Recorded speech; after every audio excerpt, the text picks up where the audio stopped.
Why would I do that? My focus is on batting. Cricket মাঠে উত্তেজনা নতুন কিছু নয়, কিন্তু কখনো কখনো সেই উত্তেজনার কেন্দ্রে থাকেন একজন খেলোয়াড়।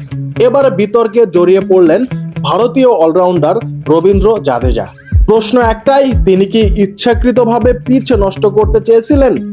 ইংল্যান্ড দলের অভিযোগ তাই বলছে, কিন্তু সত্যিটা আসলে কি? এজবাস্টন টেস্টের দ্বিতীয় দিন ভারতের শক্তিশালী ইনিংসে জাদেজা ও গিল গড়ে তুলেছেন 203 রানের বিশাল জুটি। সেই ইনিংসে জাদেজা একাই করেছেন 89 রান। কিন্তু এই দুর্দান্ত ব্যাটিং এর মাঝেও ঘটে যায় এক অদ্ভুত ঘটনা, যেটা এখন রীতিমতো বিতর্কে পরিণত হয়েছে।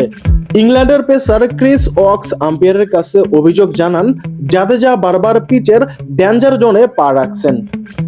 এই ডেঞ্জার জোন মানে হলো উইকেটের ঠিক মাঝখানের স্পট, যেখানে বারবার পা পড়লে সেই জায়গাটা ক্ষতিগ্রস্ত হতে পারে এবং পরের ম্যাচের শেষ দিকে সেই জায়গাটা থেকেই স্পিনাররা বাড়তি একটা সুযোগ নিতে পারে। বক্সের দাবি, জাদেজা ইচ্ছাকৃতভাবে এই কাজটি করেছেন যাতে বোলিং এর সময় তিনি আরো বাড়তি রান পেতে পারেন। এতেই ক্ষেপে যান ইংল্যান্ড অধিনায়ক বেন স্টোকস। সরাসরি জাদেজার দিকে ইশারা করে বলেন, দেখো তো তুমি কি করেছো বন্ধু। এই দৃশ্য সম্প্রচার ক্যামেরায় ধরা পড়ে। কিছুটা থেমে জাদেজাও জবাব দেন, আমি তো এদিক থেকে আসছিলাম, ওই দিক দিয়ে তো বল করব না, তাহলে ইচ্ছে করে কেন পিচ নষ্ট করব। দিনের খেলা শেষে সংবাদ সম্মেলনে সরাসরি প্রশ্ন করা হয় জাদেজাকে।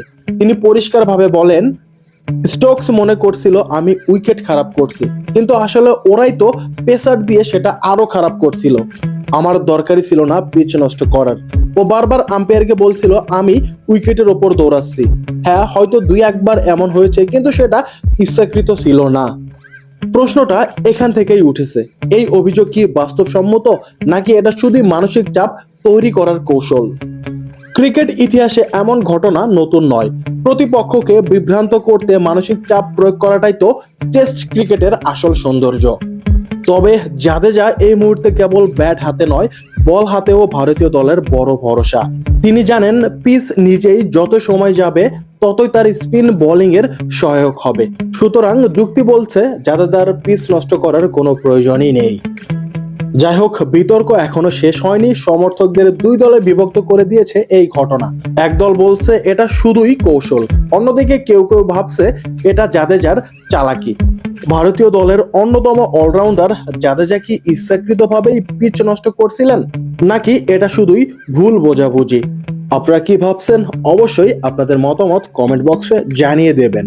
আর স্পোর্টস রিলেটেড ভিডিও পেতে প্লিজ সাবস্ক্রাইব করবেন।